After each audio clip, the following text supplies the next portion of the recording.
Two police officers brought a broken Nancy into an interrogation room. It had no windows and had a huge two-way mirror on one side. In the middle, there was a table and two chairs facing each other. There was a microphone and camera on the table. One officer sat her down facing the mirror. She sat up, tears streaming down her face. The two men left the room, and a young woman entered wearing a badge hanging from the end of a cord around her neck. "I'm Detective Sarah Lincoln." She sat down opposite Nancy.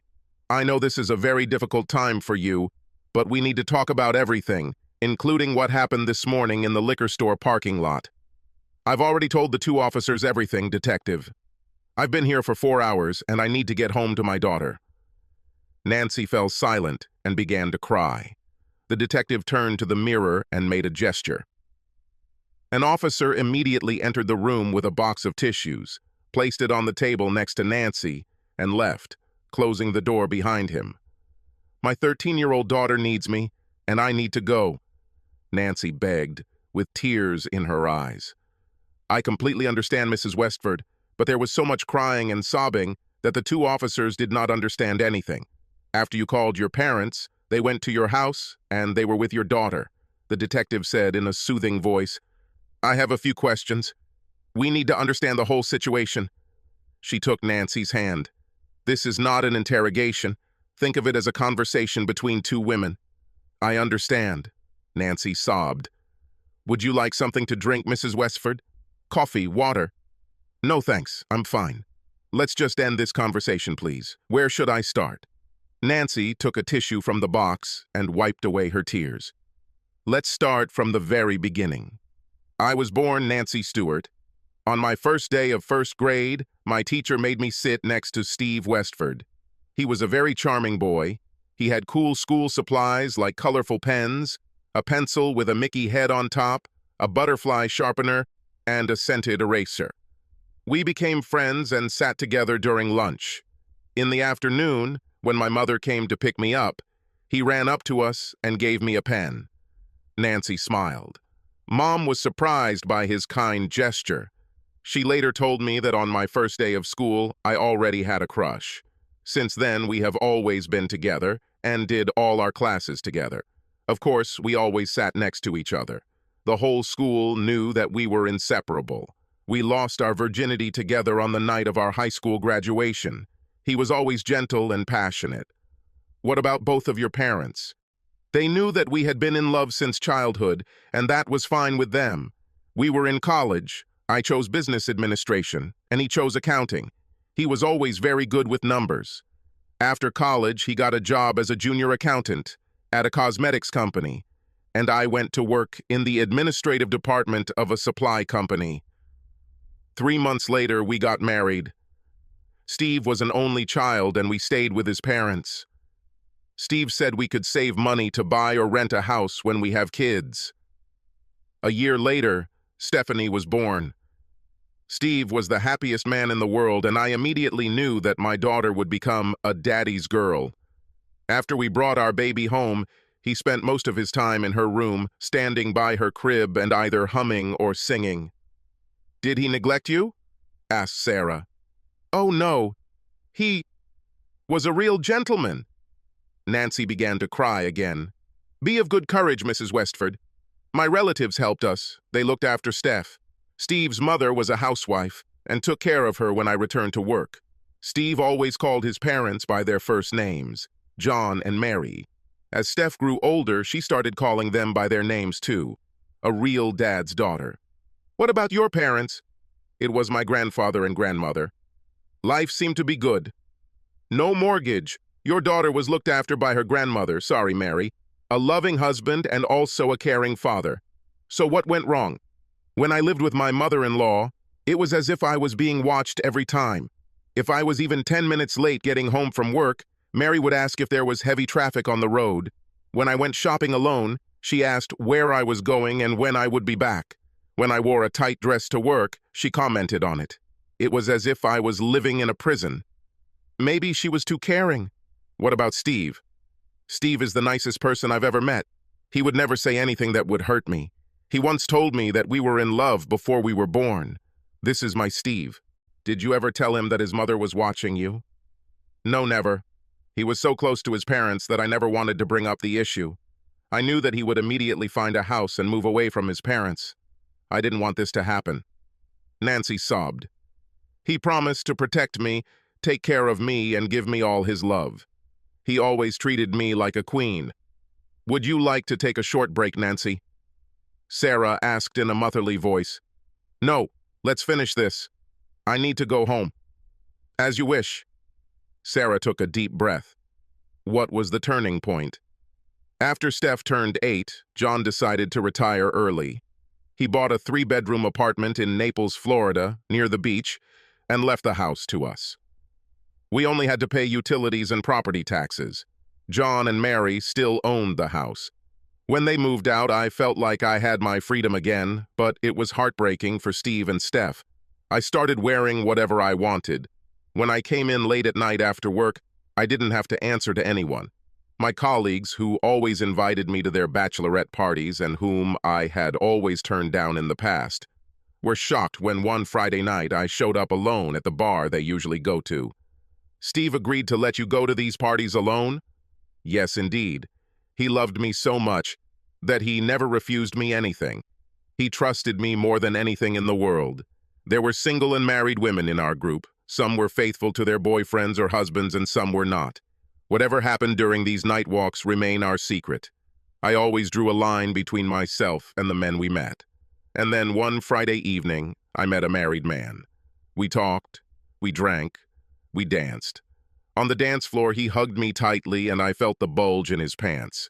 It was exciting.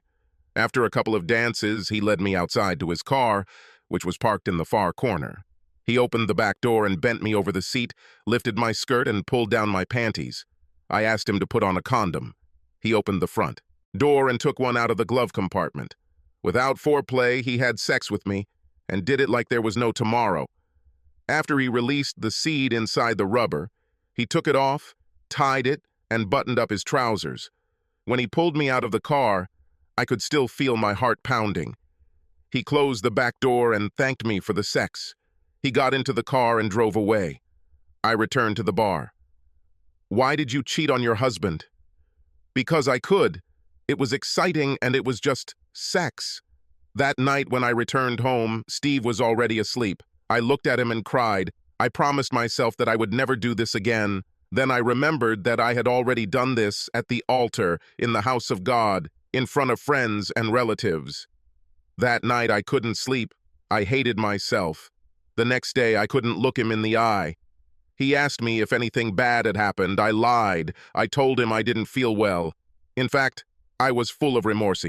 That night, as a sign of repentance to forgive myself, I had amazing sex with him. The next morning, I woke him up and we made love again. When was the next time you cheated on your husband? I stopped going to bachelorette parties. Every time my colleagues invited me, I always found an excuse to refuse.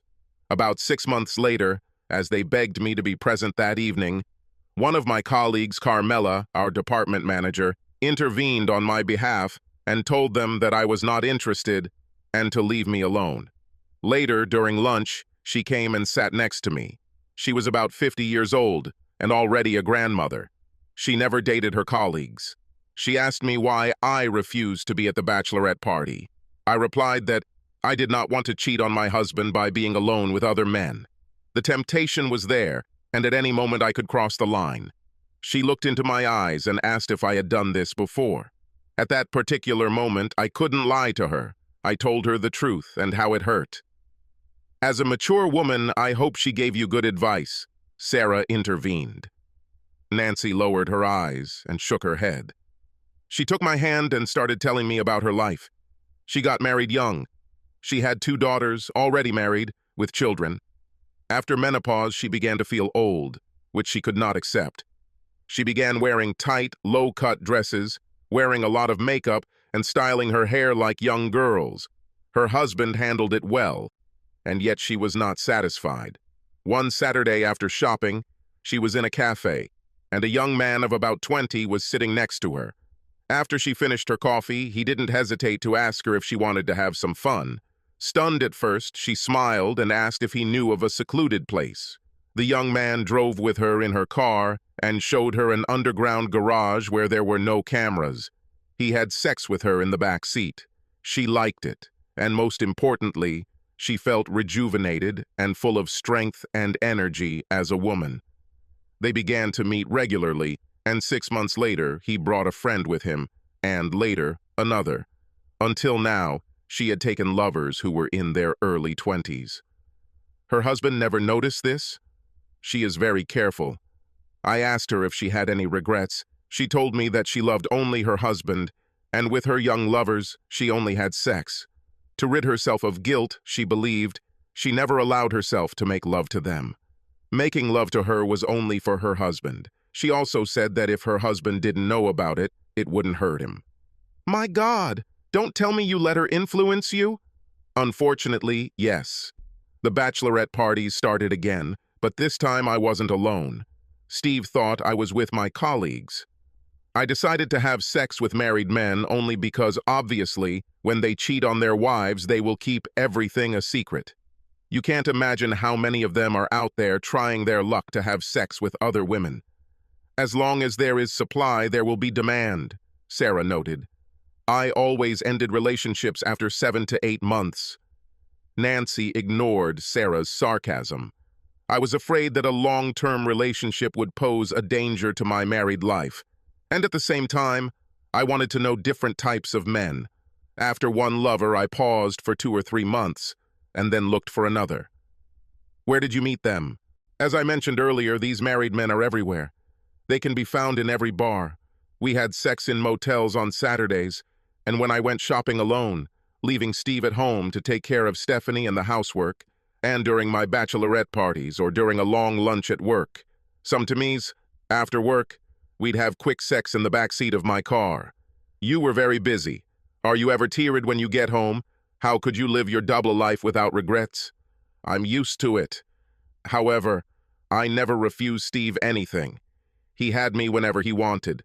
Additionally, I insisted that my lovers wear condoms during sex, even though I was on birth control. I didn't want to bring any diseases home. So there were no problems? Yes, until I met Lou, about 6 months ago. This was the biggest mistake of my life. Sarah shook her head. Tell me how it all started with Mr. Cipher, Lou Cipher, won't you? Yes. One Saturday I was in the supermarket, and as I bent over to grab a bottle of juice from the bottom shelf, I felt someone crotch me in the ass. I turned around in shock. It was Lou. He said he was very sorry and that he had tripped over something. At this particular moment, there was no one in the passage. There was no one who could confirm whether this was a deliberate act or not. Then he left with a smile. As I walked to my car in the parking lot, I couldn't stop thinking about this guy. As I was about to get into my car, he came up to me out of nowhere and apologized again. This time I was able to see him. I told him it was an accident and everything was fine. He invited me for coffee and I told him I was married and showed him my ring finger. He said that doesn't stop him. He wrote his name and phone number on a piece of paper and handed it to me. He asked me to call him whenever I wanted to talk to a friend. And you didn't throw away the piece of paper with the phone number, did you? No. I thought about him all day and the rest of the week. That Friday, I led myself into temptation. I called him. He was waiting for my call. We agreed to meet the next day at his house. He gave me the address. I never met my lovers in their places for obvious reasons.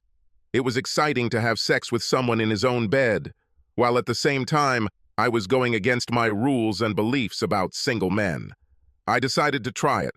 We met on Saturday, and the first thing I told him was that he should wear protection. He was a little indignant and then obeyed. He accepted my terms. He knew how to use his big tool, and I felt great satisfaction several times. So, it wasn't a one-time affair? Nancy shook her head. No. We continued to meet the same way I met with my previous lovers. After about 3 months, I noticed that he was becoming a little possessive. One night during my bachelorette party, he begged me to spend the night with him because he wanted me to wake up in his arms the next morning. Did you really agree? How could I?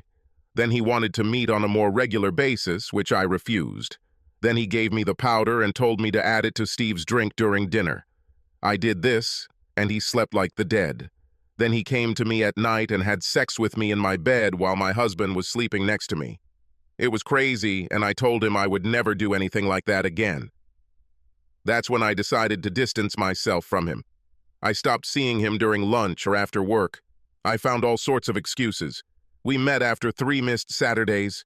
He wasn't happy. He was annoyed. He had hard sex with me. He was furious and pounded me so hard that it hurt me.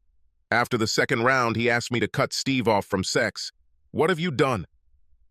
Steve was my man. I belonged to him. I stopped seeing Lou for almost a month. He kept calling me and sending me messages. From time to time, I answered him that I was busy, and that last time he hurt me so much that I still had not recovered. He apologized and even sent me flowers to my office. Then, last Saturday, I wanted to meet him one last time and tell him it was over between us. I also realized that I had gone too far with my cheating and it was time to put an end to it. This would be my last date, and after that, I would be the best wife a husband could have. Nancy looked away from Sarah, hundreds of thoughts running through her head at that moment. As usual, we met at his house, Nancy continued. We were in a missionary position when he turned me around and I landed on all fours. He hugged my waist and lifted it. He wanted to change position. I didn't want to experiment with sex, and especially since I wanted to break up with him. I started to resist. I struggled and managed to jump out of bed. He grabbed my hand and forcefully pulled me back onto the bed. I kicked him very hard in the groin. He let go of me, clenched in pain, and assumed the fetal position. I immediately grabbed my mobile phone, which was lying on the nightstand. I told him I would dial 911 if he continued to try to rape me. He didn't answer. He moaned in the fetal position. I shouted to him that I didn't want to see him anymore. I quickly put on my dress and left his house. Did he try to contact you after that? No, he didn't contact me all week until this morning. Nancy took a deep breath and shook her head. After about 10 missed calls from him, I blocked his number. Then he called his home phone. I don't know how he found out my home phone number. I never gave it to him. Perhaps, without your knowledge, he took it from the contact list in your mobile phone. Maybe. Probably when I was in the bathroom. Steve went to the liquor store to buy some wine. Today he wanted to surprise my daughter and me with dinner with wine and tiramisu for dessert. Steph answered the phone, and Lou gave his full name and said that he was a colleague at work and needed to discuss an important file with me. She told him that I was busy and would call him back later. After she told me about Lou, I asked my daughter to go and clean her room. I know that she always turned the music up louder.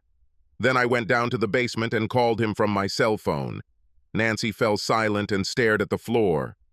What did he say? Sarah asked after a pause. He asked me to come to his house immediately, otherwise he would tell Steve about my affair. I immediately replied that I intended to tell my husband about my betrayal. I told him that Steve loved me so much that he would forgive me. We would go to therapy together and I would never look at another man again. Steve would be the only one who would be with me until death do us part. Nancy sniffled and wiped her tears. Then he said something that scared me. What was it? Sarah frowned. He said that Steve certainly likes wine and that he has good taste. I froze in place. I'm speechless. He then continued by saying that if he couldn't have me, then no one else could have me either. Then I heard 2 shots and people screaming. I panicked. I shouted questions to him about what was happening, what kind of shots I heard, what did he do. There was no answer until I heard the car door close. He said the same thing, that if he couldn't have me, no one could. Then I heard a single shot. I panicked. I got into my car and raced to the liquor store. When I got there, the police had already wrapped the crime scene in yellow tape. I found my Steve dead in the parking lot with 2 holes in his chest. Nancy burst into tears. Lou Cipher was found dead in his car near the crime scene with a hole in the back of his head. Apparently, he shot himself in the mouth. Sarah took Nancy's hand. You have a daughter to take care of. She turned to the mirror and nodded. Your parents are waiting in the waiting room. Come on, I'll take you to them. Walking down the corridor, Sarah stopped Nancy. According to what you said, Steve was a very good husband and father. He loved his family. He was a good cook, did household chores. and looked after the yard and house. He gave you complete freedom. He was the reliable and ideal husband that any woman would dream of, and yet you cheated on him. It was a mistake. Fatal, deadly mistake. Sarah looked at Nancy with disgust, turned around, and walked away. Nancy ran up to her parents and hugged them. They were all crying. "Did you leave Steph alone at home?" asked Nancy. Steve's parents, John and Mary, arrived an hour earlier. Steph called them, and they took the next available flight. Go home. Both of her parents took Nancy by the hand and led her out of the station. When they got to the house, some of Stephanie's friends were there. Nancy saw John and Mary. They didn't smile at her. "I need to see Stephanie. Where is she?" asked Nancy. "She's in her room with her friends," Mary answered. At the same time, Steph walked down the stairs, accompanied by her friends. Looking at her, Nancy realized that she had been crying for several hours. "John!" Steph screamed. "Throw that bitch out of your house!" She turned to Nancy and said with hatred, "You killed my father, you slut!" "No," Nancy exclaimed. "Let me explain." "There's nothing to explain here, slut." This is written about in all the news, on the internet, on social networks. Stephanie spat. A man killed his mistress's husband and then committed suicide. They were all stunned by Steph's reaction. Her friends tried to calm her down, but to no avail. Steph walked up to John and Mary. "John, I don't want to see her anymore. Just tell her to leave." "Please, Steph," Nancy begged. "It was a mistake. A terrible mistake. My father died without ever knowing that his loving wife was a deceiver and a liar. My father was killed without knowing the reason. He was killed not knowing that the one who pulled the trigger was his wife's lover. He died without ever knowing that he was a cuckold. This is a tragedy, and we are all in dire straits." Grandfather tried to calm the situation. "Let's take care of what needs to be done first and then work on our problems. With this bitch next to me, no way." "Please, Steph, don't say such words towards your mother," said the grandmother. "Let her talk," John shouted. Mary took his hand and pulled him towards her. "Mary, today we lost our son because of this whore." Steph's friends excused themselves and headed for the door. "Your daughter is a cheating bitch," John continued. "You know it, we know it, and the whole world learned about it after my only son was killed. Usually children have to bury their parents. Today we, parents, must bury our son. John, I want my father to be buried where you live now, in Naples." Everyone turned to Stephanie. "You still know a lot of people in this town," Steph continued. "You still have some connections. Contact the right people to do this. And most importantly, contact a lawyer so that he prepares all the documents for my adoption. Please, Steph, don't do something you'll regret later," Grandfather begged.